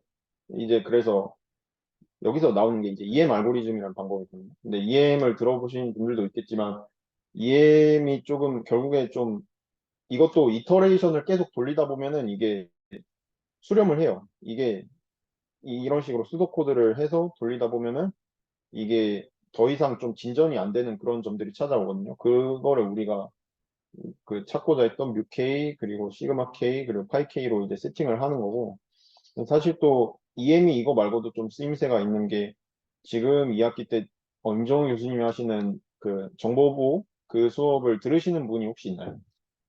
전 작년에 들었었는데 없으신 것 같은데 사실 좀 꿀강이라서 전 듣기를 추천하는데, 이 EM이 제가 배웠을 때로는 이게 그때 강의 노트를 제가 갖고 왔는데 그 수업에서 배우는 건 저희가 그냥 보통의 MLE는 그냥 미싱 데이터가 없다고 가정을 하고 이제 그냥 MLE를 풀게 되는데, MLE가 이제 어떤 미싱 데이터가 있다고 했을 때 그 observed likelihood가 있고 그 다음에 이제 missingness를 이제 섞어서 이제 만들어내는 그런 likelihood가 있거든요. 그런 미싱 데이터가 있을 때 뭐 EM 알고리즘을 통해서 이렇게 그 observed 된 likely, log likelihood를 어떻게 우리가 좀 다룰 것인가를 EM으로 한다고 하는데, 뭐 이거는 혹시라도 흥미가 있으신 분들은 뭐 저한테 요청하시면 이 강의 노트는 드릴 수 있으니까 내년에 그걸 들으실 수 있는 학기가 되신다 하면은 듣는 거를 저는 뭐 추천드리고 싶어요. 왜냐면 뭐 일단 성적은 잘 주셔서 추천을 드리고, 그 다음에 이제 파이널 프로젝트 관련해서 좀 공지를 드리고 싶은데, 혹시 이거 좀 읽어보셨나요? 제가 오시기 전에 좀 읽어보시기를 추천드린다고 했는데, 이거를 읽어보시고 꼭 아직 안 읽어보셨으면 좀 꼭 이제 자기가 딱 어떤 거 하고 싶다 미리 정하지 마시고 그냥 일단 한번 쭉 읽어보시면 좋을 것 같아요. 근데 여기에 대한 좀 부차적인 설명이 필요해서 오늘 좀 시간을 뺀 거거든요. 그러니까 이제 제가 이거를 다 기획을 했고, 네 가지 이제 주제가 있는데, 이제 두 개는 논문을 리뷰하는 거에 대한 거고요. 이제 두 개는 이제 데이터 분석을 하는 건데, 좀 많은 고민을 했어요. 그러니까 논문은 사실 생각보다 좀 단순한데, 오히려. 그러니까 논문에 대한 가이드라인을 쓰는 게 복잡하지. 논문을 선정하는 것 자체는 크게 뭐, 물론 어렵긴 하지만, 이제 데이터 분석이 좀 고민을 많이 했거든요. 데이터 분석은 좀 파이널 프로젝트의 성격이 이 2학기 때 이제 비콘이 있다 보니까 비콘에서 그냥 자기가 하고 싶은 대로 좀 해보고 그 다음에 이제 여기서 이제 또 데이터 분석을 하게 되면 이제 어떤 식으로 이제 할 것인가 그거에 대한 좀 고민이 있었거든요. 이번에 좀 새로운 시도를 해봤는데 그건 이제 좀 나중에 설명드리고 먼저 이제 그 하나하나씩 좀 보여드리자면, 첫 번째 이제 프로젝트는, 그러니까 이거는 이제 4개 중에 1개를 이제 고르시게 될 거예요. 이제 한 팀에 이제 배정이 되시는데, 첫 번째는 이 Estimating Number of Factors by Adjusted Eigenvalues Thresholding 이라는 제목을 갖고 있는 논문을 리뷰를 하는 거예요. 그러니까 팩터 배우셨잖아요. 팩터 애널리시스에서. 그때 이제 중요하게 제가 말씀드렸던 게 PCA도 그렇고 팩터 애널리시스도 그렇고 뭐 PC의 개수 그리고 팩터의 개수를 결정하는 게 상당히 좀 중요한 인터레스트다라고 이제 말씀을 드렸었고, 그거에 대한 좀 상당히 최근에 나온 방법론이어서 제가 좀 읽어보기도 했고, 2019년에 이제 프린트된 버전으로 제가 이거를 네, 제시를 했거든요. 뭐 이렇게 여기 뭐 좀 큰 그림이 나와 있는데 이거를 딱 읽어보시고요. 그다음에 여기 이제 들어가시면 논문을 받으실 수가 있고, 그다음에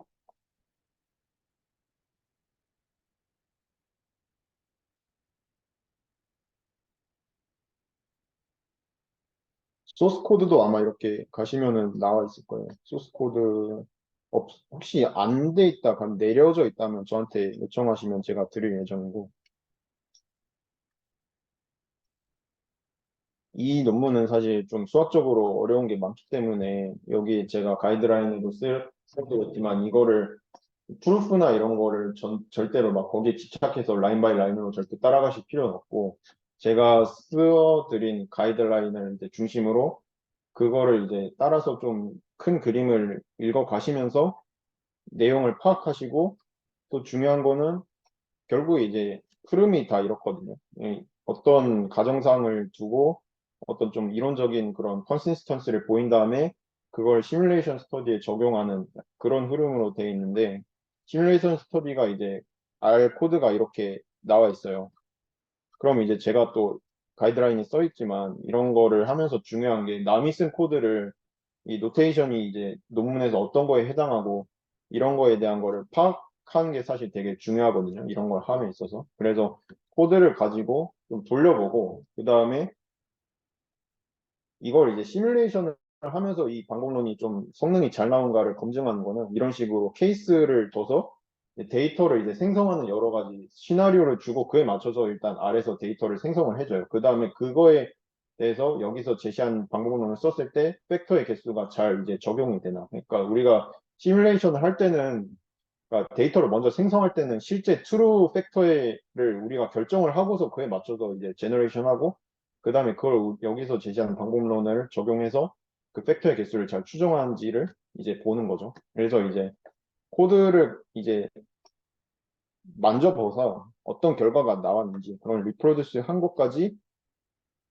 네, 이 파이널 프로젝트에서 제가 좀 요구하고 싶은 바고요. 그 다음에 이제 더 이제 좋은 거는 좀 여기에 나와 있는 것 외에도 좀 다른 식으로 데이터를 제너레이션을 해서 그거에 대해서 이 방법론을 검증하는 방법인데, 이거에 대해서는 좀 저랑 좀 상의를 하시면 될 것 같아요. 왜냐하면 아무렇게나 그냥 막 데이터를 만들 수는 없어가지고 그 부분은 저랑 좀 상의를 하시면 될 것 같습니다. 그 다음에 두 번째 논문 같은 경우는 첫 번째 논문이랑 성격이 좀 많이 달라요. 이거는 보시다시피 수식이 전혀 없고요. 그냥 그 패럴렐 애널리시스라는 예전에 제가 잠깐 언급드렸던 그 팩터 개수를 추정하는 방법론을 가장 처음으로 이제 고안한 사람이 쓴 첫 그 논문이거든요. 1992년에 나왔고. 그래서 여기도 마찬가지로 그냥 이 흐름을 따라가시되 제가 기대하는 바는 아무래도 첫 논문보다는 좀 더 이 논문에는 좀 상대적으로 이해하기가 수월하고 뭐 수식도 많이 배제돼 있으니까 좀 더 좋은 애널리시스가 네, 만들어져야 되지 않을까. 그 다음에 이것도 마찬가지로 여기서 설명하는 그런 샘플링 방식대로 이 논문에 있는 그런 알고리즘을 구현을 하시되, 이건 이제 소스 코드가 없다 보니까 네, R로 직접 하시면서 사실 패키지가 많이 있는 걸로 알고 있는데요. 근데 이거를 from scratch로 하시는 것도 괜찮지 않을까. 저는 그렇게 생각해서 네, 그거를 추천드리고, 그다음에 더 또 좋은 거는 첫 번째 페이퍼에 나와 있는 그 데이터 제너레이팅 프로세스를 여기다가 이제 적용을 해서 이 패럴렐 애널리시스가 첫 번째 논문에 나와 있는 그런 샘플 데이터들에도 이제 잘 적용이 되는지 그거를 검증하는 것도 좋을 것 같아서 그 부분은 이제 만약 이거를 하시는 분들은 첫 번째 이제 프로젝트를 하시는 분들과 조금 그 부분에 있어서는 좀 협업을 하셔서 그 데이터 제너레이션 하는 방법을 여기서 그쪽 첫 번째 팀으로부터 좀 배워와서 그거를 패럴렐 애널리시스에 적용하시면 좋을 것 같습니다. 그 다음에 이제 세 번째로 이제 데이터 애널리시스는 이제 T-SNE라는 저희가 다루지 않은 그런 기법을 저희가 배운 주제와 관련이 돼 있고요. 이거를 활용을 해서 좀 시각화를 예쁘게 하는 방식인데, 그러니까 이거는 사실 PCA랑 결이 비슷하면서도 좀 다른, 그러니까 티스니도 차원 축소 기법인데, PCA는 이제 선형적인 차원 축소 기법이고요. 그 다음에 티스니는 비선형적인 차원 축소 기법인데, 뭐 여기도 써 있지만, 비선형적인 차원 축소 기법을 활용을 하면은 이제 PCA는 이제 거기 내재되어 있는 그런 어썸션 자체가 이렇게 리니어한 그런 코릴레이션 스트럭처가 있다고 가정을 하고서 이제 그런 차원 축소를 하는 건데 티스니는 그거보다 좀 더 복잡한 스트럭처를 갖고 있는 고차원 데이터에 대해서 차원 축소가 가능하다. 그래서 티스니 실제로도 많이 쓰인 거예요. 2008년에 만들어진 통계적인 방법론 치고는 상당히 최신 방법론이고 많이 쓰이기 때문에 이거를 가져와 봤고 이스트 여러분들 잘 아시겠지만 784차원의 그 손글씨 데이터죠. 이거를 2차원으로 이렇게 우리가 차원 축소를 해서 시각화할 수 있다. 그리고 여기 보면은 0은 0끼리, 0인 손글씨들은 0끼리 뭐 뭉쳐있고 이런 게 잘 보이죠. 이런 거를 우리가 구현을 해보는 게 목표인데, 그거는 그냥 사실 그냥 사이클론에서 하면 끝이잖아요. 근데 우리가 티스니도 모르고, 그렇기 때문에 이 프로젝트도 그렇고, 다음에 나오는 프로젝트도 마찬가지지만 어느 정도 발제를 좀 섞는 느낌으로 이제 맨 처음에는 티스니가 어떤 건지 그리고 티스니의 그 작동 원리가 무엇인지 이런 약간 발제를 준비한다는 느낌으로 그거를 이제 설명을 해 주시고 그 다음에 뭐 엠니스트면 엠니스트 아니면 다른 데이터를 가져오셔도 사실 더 좋겠죠. 뭐 엠니스트는 좀 단순하니까. 그리고 사이클론에서 각각의 이제 하이퍼 파라미터들이 있을 텐데 뭐 사이클론 말고 다른 패키지를 쓰셔도 무방하고요. 그 하이퍼 파라미터들이 그 이론에서 나와 있는 뭐 펄플렉시티나 뭐 그런 그 이론상의 그 개념들에서 어떤 식으로 이 하이퍼 파라미터들이 매칭이 되는지 그리고 이걸 어떤 식으로 이제 튜닝을 하는지 이런 것도 설명을 잘 해주시면 될 것 같고 이제 비주얼라이제이션도 이제 해서 그 다음에 6번에 이제 해석 그리고 7번에 더 중요한 건 PCA와의 비교 이런 것들 여기 다 써놨어요. 뭐 어떤 것들을 좀 자문하면서 이런 것들을 이제 써 나가야 될지. 그러니까 뭐, 네, 이런 질문들을 제가 써놨죠. 이런 것들을 이제 고민하면서 이 프로젝트의 이제 결과를 제작하시면 될 것 같다. 그 다음에 PCA랑 이제 비교를 해보고 어떤 좀 차이점이 있는지, 그리고 그 차이점으로부터 좀 어떤 것들을 우리가 좀 가져갈 수 있는지, 그런 것들 많이 고민해 보시면 좋을 것 같고, 사실 구글에도 검색하시면 관련 자료들이 많이 나와 있어서, 네, 같이 팀원들과 하시면 많은 것을 얻어가실 수 있을 거라 생각하고 여기에는 제가 그냥 엠리스트를 했지만 그냥 캐글에서 좀 다뤄보고 싶은 데이터가 있다 하시면 그거를 하셔도 좋습니다. 그 다음에 마지막으로는 오늘 동윤님께서 하셨던 스펙트럴 클러스터링을 가지고 이제 아이리스 데이터 이것도 뭐 유명하죠. 붓꽃 데이터를 이제 분류라기보다 뭐 클러스터링이겠죠.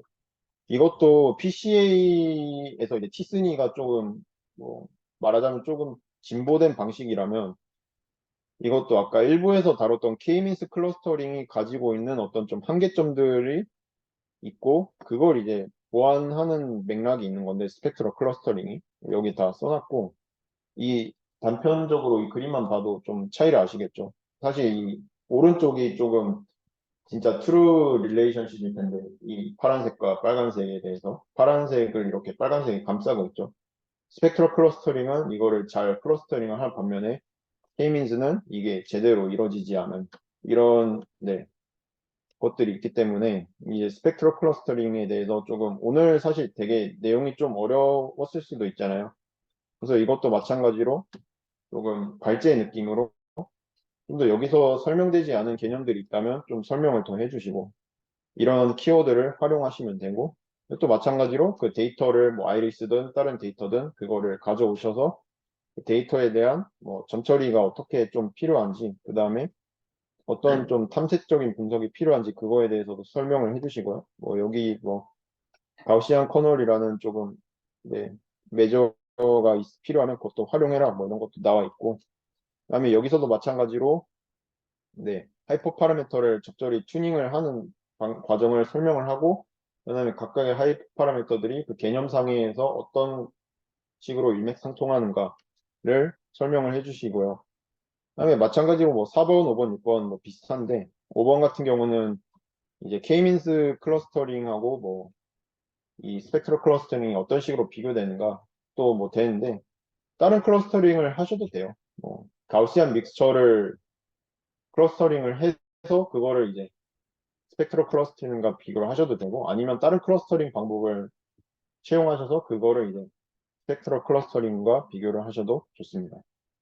이제 이 오늘 이후로 그 제가 구글 폼을 열어드렸잖아요. 그거에 이제 선호도를 이제 찍으시면 되는데 네, 그 제가 그거를 써놨어요. 어떻게 써놨냐면 그러니까 선호도를 이제 4개 프로젝트마다 선호도 최상, 상, 중, 하 이렇게 고르게 돼 있거든요. 근데 최소 하나는 선호도 최상을 하셔야 되고 그리고 또 최소 하나는 선호도 상이나 중을 하셔야 돼요. 그러니까 최상, 하하하 이렇게 하면 안 돼요.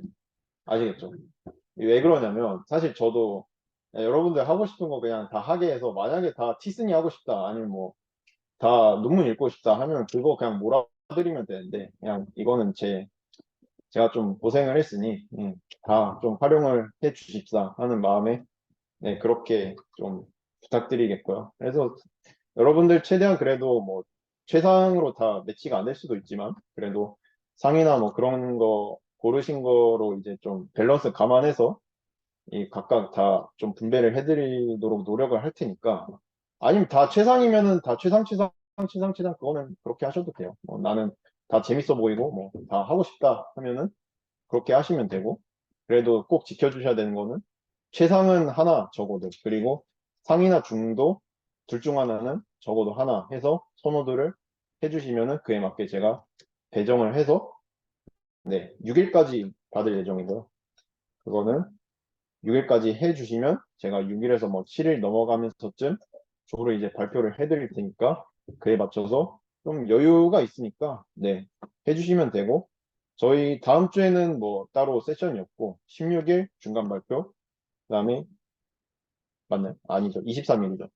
아 다음 주에 있죠. 네, 다음 주에 마지막 네, 정규 세션 있고요. 그리고 16일이 없고 네, 23일 중간 발표 그리고 30일 최종 발표해서 마무리하면 될 것 같습니다. 그 질문 혹시 있으실까요? 네, 없으시면은 네, 설명 여기까지 하겠습니다.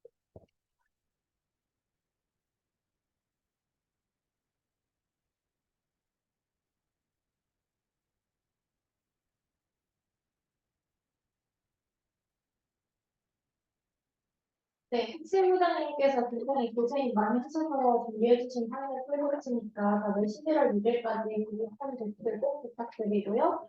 그리고 한 번 더 말씀드리지만 오늘 과정까지 그 2개 연차 특강 참여 여부 꼭 확인해 주셔야 됩니다. 네, 그러면은 오늘 세션은 여기서 마무리하도록 하겠습니다. 감사합니다.